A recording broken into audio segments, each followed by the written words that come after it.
Continue the Tyranno versus Colossal Fighter before. Ultimate Tyranno has an errata where if Ultimate Tyranno attacks and destroys an opponent's Mystic Tomato and they use its effect to special summon another monster, Ultimate Tyranno must also attack the newly summoned monster. How would you rule that? Colossal Fighter to not be able to special summon?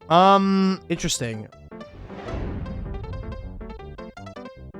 Here's the problem with that question, right? I'll humor this one. Give me a sec, all right? So you got the Ultimate Conductor, the Ultimate Tyranno that now says can attack all monsters, but apparently in Edison format, it was must attack all opponent's monsters if able. And then if the opponent has Colossal Fighter, this is optional to revive itself when it's destroyed by battle. So the problem that we're encountering is I don't know how manual infinite loops were handled back in Edison format. And the issue is I can't go with modern rulings because the modern text of Ultimate Tyranno does not allow for this situation. Because the Ultimate Tyranno can just choose to stop attacking. Because by modern standards, if you have an infinite loop that is uncontrollable, I mean, I guess, how would you decide who has to stop looping? Like, do you have to tell the Ultimate Tyranno player to stop swinging? Or do you tell the Colossal Fighter player to stop bringing that shit back? The player who has the option? Well, so in Edison, the only player who has the option is the Colossal Fighter. In Advanced, they both have the option. I don't actually know. I'm actually gonna, one second, I'm curious how we would handle this today because they both have the option to stop. Let's pull up tournament policy. I'm curious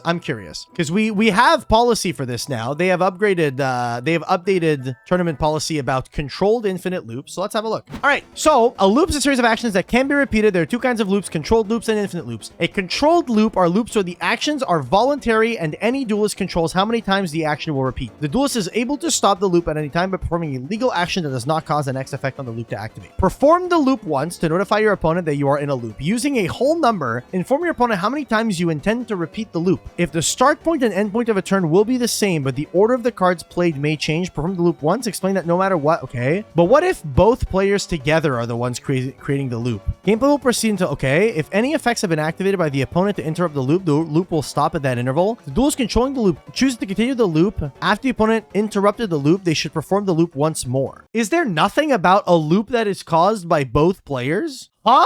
Policy does not cover a two-player infinite loop. I did not know this. I'm guessing that situation would be so rare that they don't have anything about that. I mean, surely you have to account for everything when it comes to something like this, right? I feel like what would probably be the scenario that you would encounter here is you would probably have to tell the Ultimate Tyranno player that he eventually has to stop swinging because you swinging with the Ultimate Tyranno is what is opening the door to your opponent to continue your loop. Arguably, the person swinging is the one creating the infinite loop, and the person using the Colossal Fighter is just reacting to the attack of the Ultimate Tyranno. However, it's weird because attacking with the Ultimate Tyranno in and of itself doesn't create a loop. The Tyranno player is forced to attack. He's forced to attack in Edison. In the TCG, it's not. In the TCG now, in Advanced, it says this card can attack all monsters your opponent controls once each, which I assume is probably why that text was changed, was to avoid scenarios like that. So I think that in Advanced, per the tournament policy, you would probably tell the Ultimate Tyranno player to stop swinging.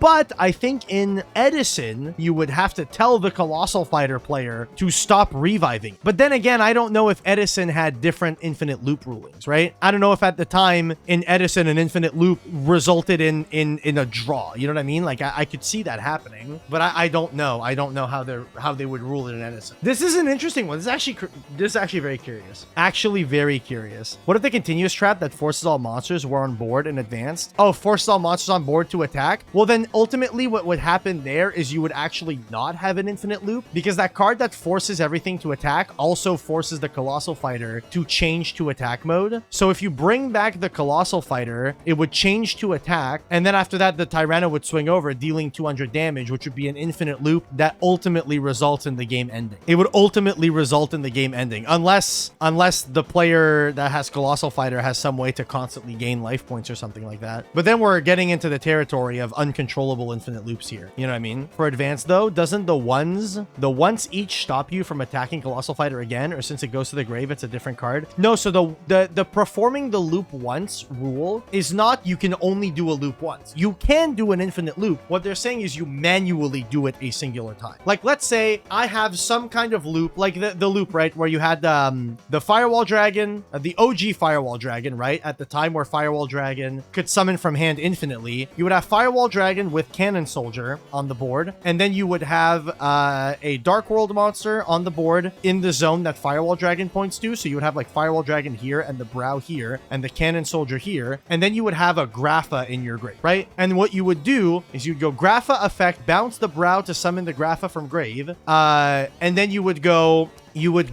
Firewall Dragon to summon back the Brow to the zone next to Firewall. Then you would go Cannon Soldier, sack the Grapha, and then after that you go Grapha, bounce this to hand, summon the Grapha, and then Firewall Dragon summon this, Cannon Soldier, sack the Brow, sack the Grapha, sorry, and then you would Grapha, bounce this, and you would do that infinite loop. So you only do it once to show that it's infinite, but then after that you just send it. But with the Ultimate Conductor Tyranno, with the modern text, I think that you would rule that the Ultimate Tyranno you would have to stop swinging with it eventually, because what you swinging is arguably the card most at fault for creating the infinite. You know what I mean? Versus, I think that in Edison, because you don't have the option to choose, you would probably rule that the Colossal Fighter eventually would have to not come back, because the Colossal Fighter coming back is what's causing the infinite loop to occur. If attacking is optional, I would still personally stand on the side that Colossal being revived is what is the deal breaker. I don't know that I agree, but then again, I can see both sides. I can 100% see both sides. I think this is a weird one for sure. That's whack. This is a whack ass fucking ruling, man. This is a whack ass ruling, dude. What the fuck are we talking about, man? I'm actually curious how this would be ruled at an event, because I don't know, man. They just something like this won't ever happen. It's not something that you're ever gonna see happen at events, really, you know? Is there a card in the game of Yu-Gi-Oh that is obligated to attack all monsters your opponent controls, like mandatory in modern? Actually, no, there are. Berserk Gorilla. Berserk Gorilla just has to swing. But I mean, something that has to swing everything. There's got to be one, right? Attack all monsters. Is there a must attack all monsters? Pay 1,000 life points, target a level 7 or higher spellcaster monster you control. This turn, it must attack all monsters your opponent controls once each. Also, other monsters you control cannot attack. Okay, so what if you diffusion wave motion your spellcaster monster? Finish reading. The effects of monsters by these effects cannot activate and are negated. Oh, that beats Colossal Fighter. Interesting. Battle Mania. Activate only during your opponent's standby phase. All face-up monsters your opponent controls are changed to attack position and cannot change their battle position. All monsters your opponent controls must attack this turn if able. Well, so no, must attack this turn doesn't mean must attack all monsters. You would have to Battle Mania a monster that can attack all monsters. Like you would genuinely need to like Battle Mania. Like you'd have to Battle Mania like a Tyrant Dragon or some shit, or like an Azura Priest. You know what I mean? But then at that point, dude, I think the argument is to be made that the Colossal Fighter is the deal breaker there as well. So interesting. So weird. Wouldn't they only have to attack once? No, because if you Battle Mania like an Azura Priest, right? A monster that can attack all monsters, but must attack? Oh no, it wouldn't, right? No, because them having the ability to attack again doesn't mean it says must attack this turn if able. They've already attacked this turn. This is so stupid. This is so stupid. Replace Tyrant with Tyranno? But no, it wouldn't, because Battle Mania doesn't force you to use all your attacks. It just forces you to attack once. So that's different. I'm gonna be real. I don't know what the ruling would be there. I do not know. This is one of those ask your head judge. This is probably one where like there probably isn't even a direct ruling for it. It's probably more so just the head judge of the event will have to just make a call, and whatever the head judge feels like is correct for that event and stuff. That's probably just what it would have to be if I had to guess. That's just what makes the most sense. Like the head judge would just make the call. Like the head judge would legitimately just make the call. Yeah, okay, fair. All right, well, let's take some more calls then. Interesting ruling, very interesting.